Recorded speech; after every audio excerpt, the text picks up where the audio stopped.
So we have some NCAA Women's Club Basketball games, a few games granted, not a ton. Mainly games in the American Athletic Conference. There are a few games in other conferences as well. We have 7 games total. One in the OBC, the featured OBC game. Then with SAU Edwardsville, 3-3 in the fourth. 73-53, and then 75-53, then over SAU Edwardsville. Then Temple leads with just 30-23 minute to go in the first half. South Florida up 35-25 on UAB. UAB led 19-15, but South Florida has lead 35-25 halftime. Tulsa 7-4 lead over Tulane 5-4 in the first. 5:45 in the first. East Carolina 8-6 and 6. And then BYU Arizona featured Big 12 game at Eastern. And they kind of try to feature maybe some like Big 12 games or like OVC.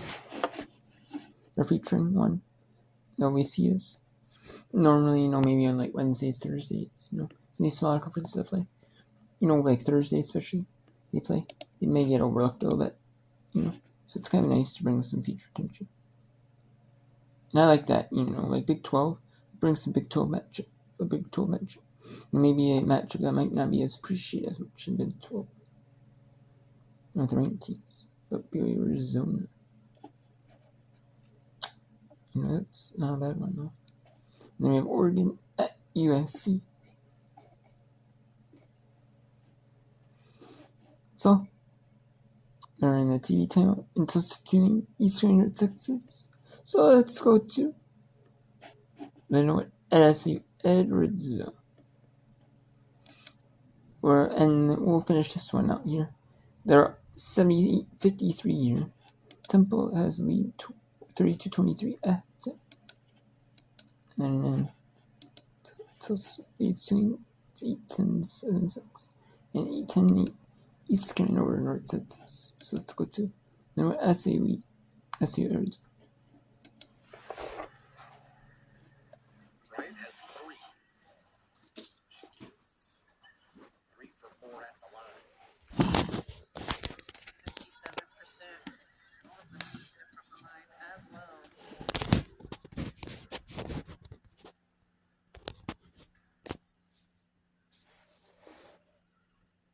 Free throw good.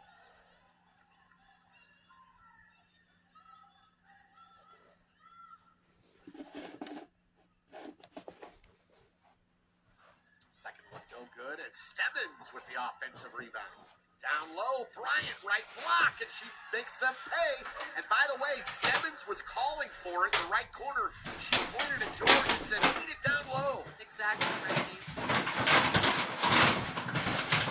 Good awareness by the freshman Stemmons, but George gets called for the foul right at midcourt. Yeah, she kind of played through the back of Nielsen trying to get that ball.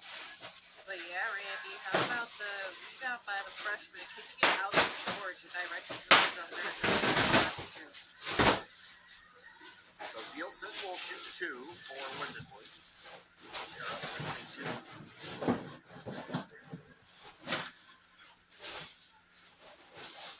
Nielsen today has 3 points. She's 1 for 2 at the line. 3 rebounds and assists. That one rips out.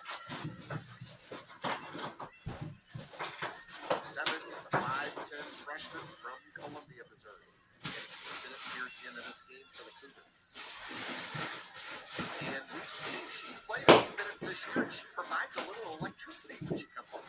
She does. She's another one of those players that reminds me of Mohammed and Convoy, able to crash the glass and is really smart in terms of dishing the ball and directing like we saw earlier today.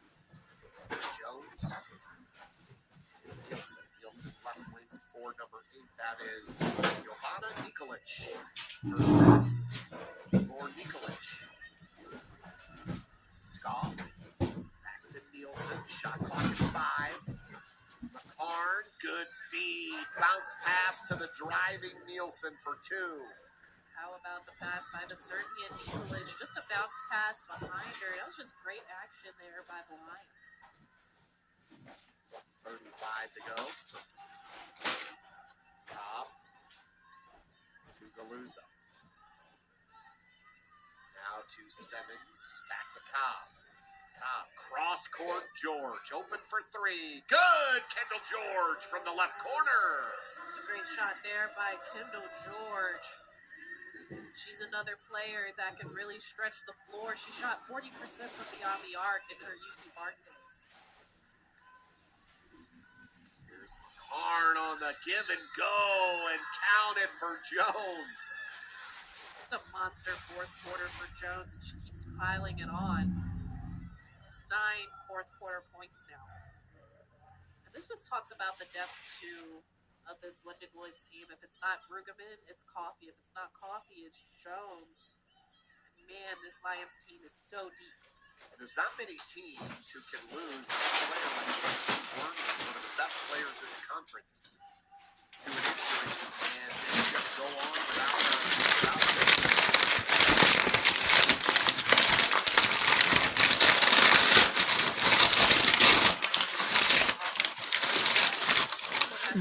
Here on this Lions team is very, and boy, have they been able to do it. George, another three. Good for Kendall George. That's 2 in a row.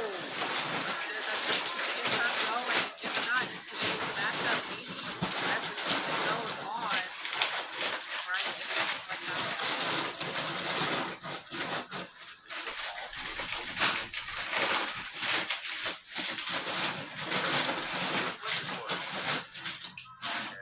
They're going to improve 3 and 2. It's 5 overall.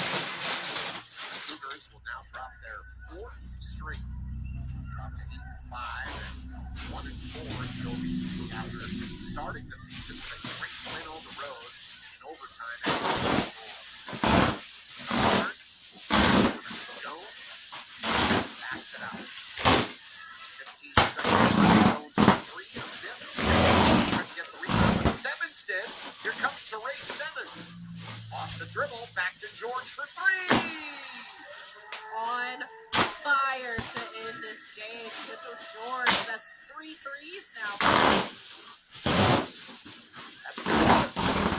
84-65 is the final score. As Lindenwood wins going away here. And now Lindenwood goes to 3 and 2 in OVC play when they dominate that second quarter, 29 and 21 to 12 in the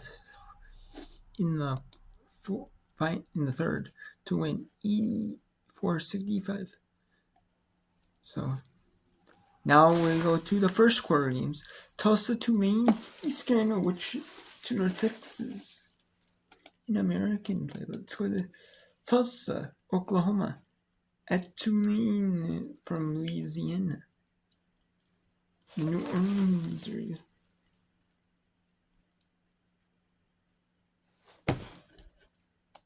For Tulsa.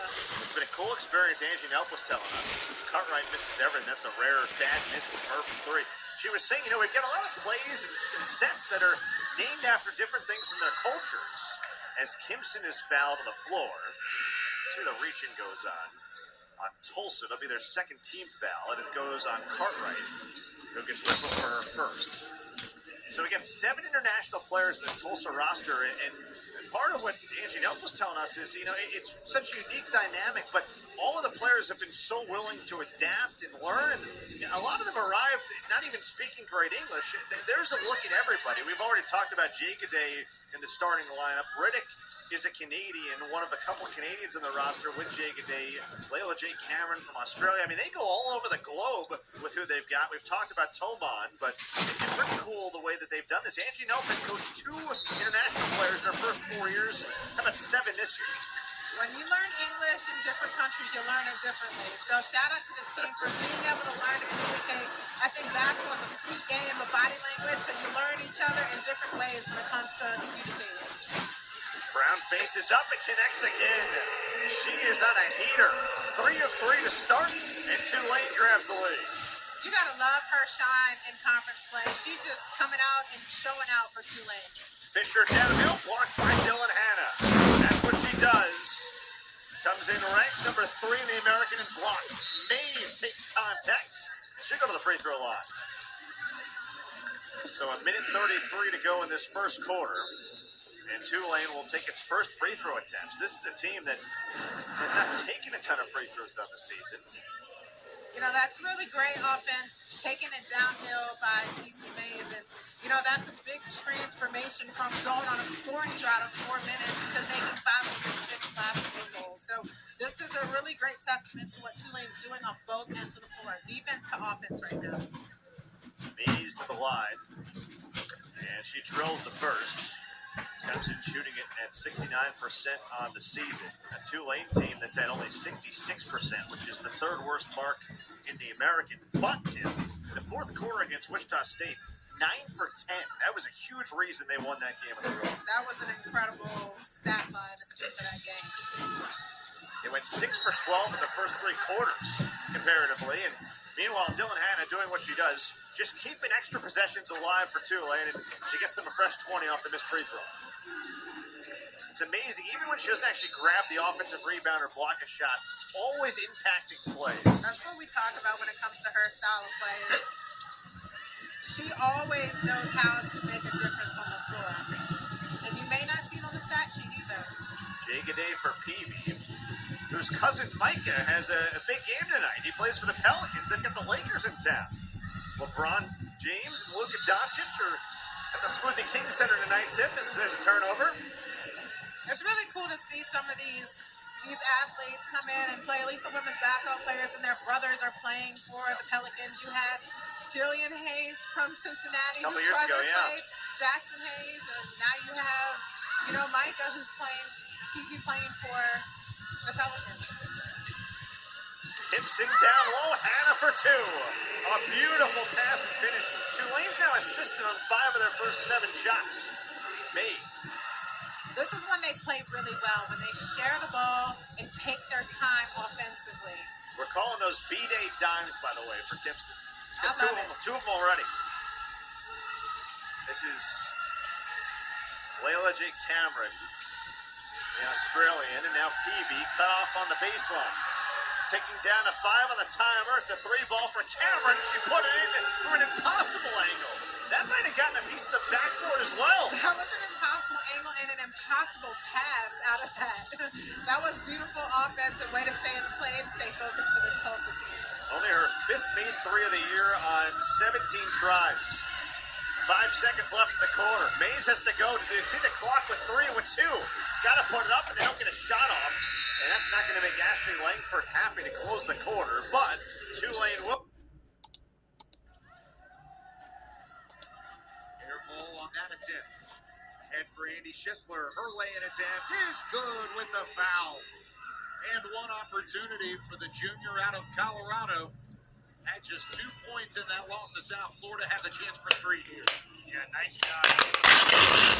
Transition and finishing plays. Coach Burton spoke about that with us. He felt like against South Florida, hey, we probably left 10 points in transition. If we make our layups, finish plays, and that was one of the keys of the game. There's an example there. Hit the hoop and the arm and a chance for 1 more. Former first-team All-American at the junior college level. A high-level scorer. Leads the team currently in shots attempted, but not leading the team in points. At some point, if she starts to get hot offensively for North Texas, that could be the difference maker, the missing key for the Big Green to really make a run in conference play. You see a lot of now that things are settling in and people understand their roles, and everyone's so new for both these teams. I think you'll see more of that scoring increase for a lot of different players. Look at the press by North Texas, really making things tough on East Carolina. 24 on the shot clock here. They need to get it past half court. Big Green just a couple ticks away from forcing a turnover here. We say no, but it's must TV when these two teams play. Both of them are getting after each other defensively, in the press, quarter court, full court, half court. Doesn't matter. Get your popcorn ready, as Terrell Owens would say. Bit of a conversation here with Tim McNeil, making sure everybody is on the same page. Cowboys to Owens.